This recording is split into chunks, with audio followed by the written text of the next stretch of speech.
Hello Year 1, it's Miss Drage here again. So we're back to read George's Marvellous Medicine by Roald Dahl. And we're now reaching chapter 2 and it's called The Marvellous Plan. George sat himself down at the table in the kitchen. He was shaking a little. Oh, how he hated Grandma. He really hated that horrid old witchery woman. All of a sudden he had a tremendous urge to do something about her. Something whooping, something absolutely terrific. A real shocker, a sort of explosion. He wanted to blow away the witchery smell that hung around her in the next room. He may have been only 8 years old, but he was a brave little boy. He was ready to take this old woman on. I'm not going to be frightened by her, he said softly to himself. He was frightened. And that's why he wanted suddenly to explode her away. Well, not quite away, but he did want to shake the old woman up a bit. Very well then. What should it be? This whooping, terrific, explosion shocker for Grandma. He would have liked to put firework bangers under her chair, but he didn't have one.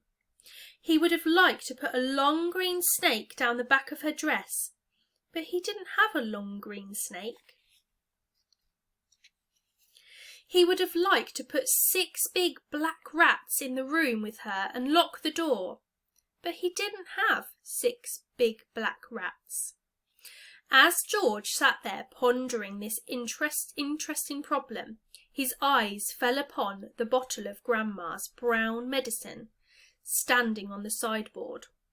Rotten stuff it seemed to be. 4 times a day a large spoonful of it shovelled into her mouth, and it didn't do her the slightest bit of good. She was always just as horrid after she'd had it as she'd been before. The whole point of medicine, surely, was to make a person better. If it didn't do that, then it was quite useless. Oh ho, thought George suddenly. Aha! I know exactly what I'll do. I shall make her a new medicine, one that is so strong and so fierce and so fantastic that it will either cure her completely or blow her off the top of her head. I'll make her a magic medicine, a medicine no doctor in the world has ever made before. George looked at the kitchen clock. It was 10:05. There was nearly an hour left before Grandma's next dose was due at 11. Here we go, thought George, jumping up from the table. A magic medicine it shall be. So give me a bug, a jumping flea, give me 2 snails and lizards 3, and a slimy squiggly from the sea, and the poisonous sting of a bumblebee, and the juice from the fruit of a jujube tree, and the powdered bone of a wombat's knee, and 100 other things as well, each with a rather nasty smell.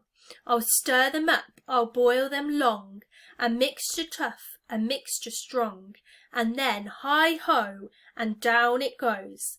A nice big spoonful, hold your nose, just gulp it down and have no fear.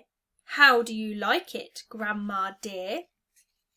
Will she go pop? Will she explode? Will she go flying down the road?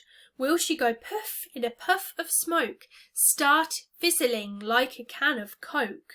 Who knows? Not I. Let's wait and see.